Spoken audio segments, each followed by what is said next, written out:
Uh, God, man. I have no other response but God, man. I don't know how I got to that position to cut it back, but I thought about Bo. I was like, okay, let's go. And I gave him a little stiff arm and cut it back. And luckily, Jake Stockman was there to cut him off. Did you find it fun? It was the play before you almost had it. Exactly. I can't believe they did that. I was like, oh my God, thank you, Jesus. You know what I'm saying? It was like, oh my God. So I have to score this touchdown, and I'm 3 for 3 right now. I make sure the guys know it. So you were surprised that they had basically the audacity to come back. Exactly. I was surprised, man. I was surprised, but it was a blessing. You say you're 3 for 3. You including Stony Brook 2 years ago? So Don't tell nobody else that, but I do include Stony Brook. I include Stony Brook, but yeah. You disagree with Bo? Oh, no doubt. Bo's not faster than me. You can state that publicly to anybody else. For you, as someone who's so close to him and has trained with him for so many years, what's it like today seeing him break the all-time school mark for rushing? I didn't know at first. I had no clue until after the game, and I was like, dude, what you did? He was like, oh, I had 223. I was like, oh, okay. You got a record? He's like, yeah. I was like, oh, man, why didn't you say nothing? I'm like, but I was still mad at him because I said 250. So he didn't get 250, but he's grown as a player over the years, and he's a special guy and a special person. He's got a special character and a special spirit, and it's humbling to be around him every day.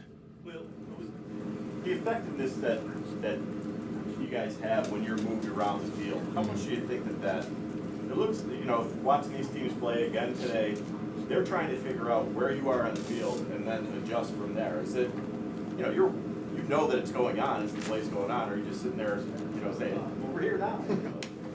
I mean, you could say that I have an effect on how they protect up front or whatever, if they're looking for me or not. But I have great teammates, man.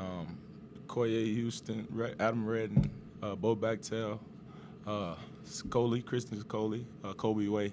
All those guys are special, especially with our DBs.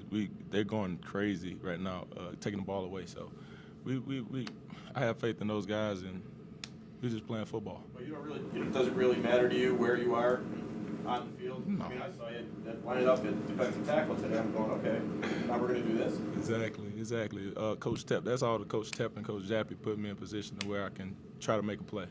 But even then, you have guys stepping up and making a play for the team, and that's what we need. Khalil, that's not the first time we've seen you have one play where you might not have done what you wanted to and then come back in the very next play and do something big. What happens to you in that 30 seconds? It speaks a lot about my character personally. I don't like to mess up twice. My dad told me always, he's like, if you don't do it right the first time, make sure you do it right the next time. You know what I mean? Learn from your mistakes. And fortunately, I was able to do that.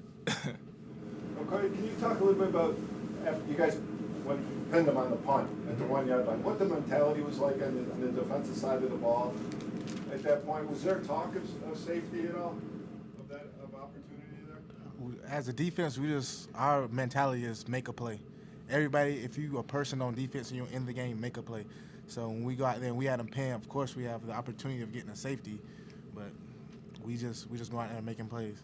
Playing beside a guy like this, it's hard trying to make plays with a guy beside a guy like this. But I'll try to get in there too and just make plays like him.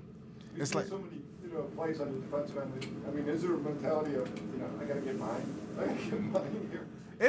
I'm not saying it's not a selfish type of I got to get mine. It's a contagious. He makes a play. Exactly. Okay, I want to make a play now, so I'm gonna go make a play, and then everybody get contagious of making plays, and that makes everybody play better. Mm-hmm. So I think that's a big part of what's been happening these last. We've been playing great. Yeah, so I mean, it's a big step. Is it easy for you to block out the noise? You know what's going on. Your name's all over every draft board. Mm-hmm. Your scouts here. You know the drill. How is it for you? I mean, now you're talking about possibly being a top 10 pick. It's a blessing, but it all comes with being here and grinding out for so many years. We're gonna continue to play at a high level. I don't care about me; it's more about the team, and that's the way it's always been. And I've been fortunate enough to be recognized, but it's all about these guys. I go out there and give 110% for these guys every week, and that's what it's about for Khalil Mack. You take us through your first Saturday, well, your only Saturday. Yeah, exactly. Scouts went crazy Oh, really? on that play. Yeah, it was nuts. That's before the play. I had mentioned to the guy that was trying to block me. I said, "I'm coming." I don't. Okay. Yeah, I mentioned to him that I was coming. So be ready. And I don't think he was ready that play. It had been mentioned all week that this guy was a top caliber guy, and Coach Tepp, right on time. He had been bugging me all week, and that one play showed you how I felt about being bugged all week. Exactly. Good job, Okoye.